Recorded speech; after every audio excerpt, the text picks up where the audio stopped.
राजस्थान सरकार की बिजली विभाग के द्वारा एक अनूठी स्कीम की शुरुआत की गई है।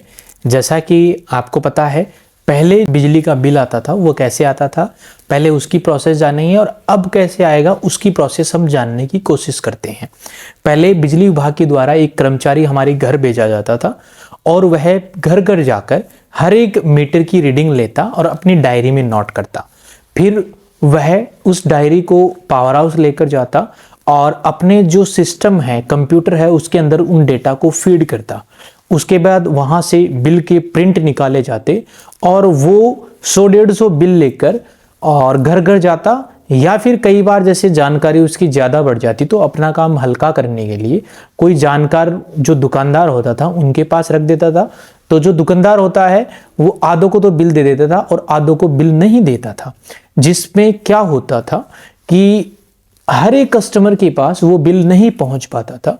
और कई बार तो ऐसा भी हो जाता था कि बिल भी नहीं पहुंचता और एसएमएस भी नहीं आता। पेनल्टी उसको उठानी पड़ती, पेनल्टी उसके लग जाती क्योंकि बिल टाइम पे जमा नहीं होता।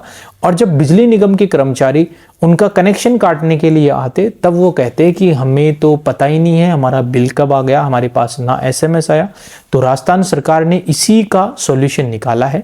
बिजली निगम के द्वारा कर्मचारी तो अब भी आपके घर भेजा जाएगा, लेकिन वो मीटर की रीडिंग लेगा, मशीन के अंदर फीड करने के बाद एक लंबा सा पर्चा आपको निकाल के दे देगा, जिसके टॉप के अंदर एक स्कैनर भी रहेगा। उसको पे करके आप हाथों हाथ बिल का पेमेंट भी कर सकते हैं। बाकी की जो और डिटेल है जो उस बिल के अंदर होती थी वो same to same deep detail इस बिल के अंदर भी रहेगी।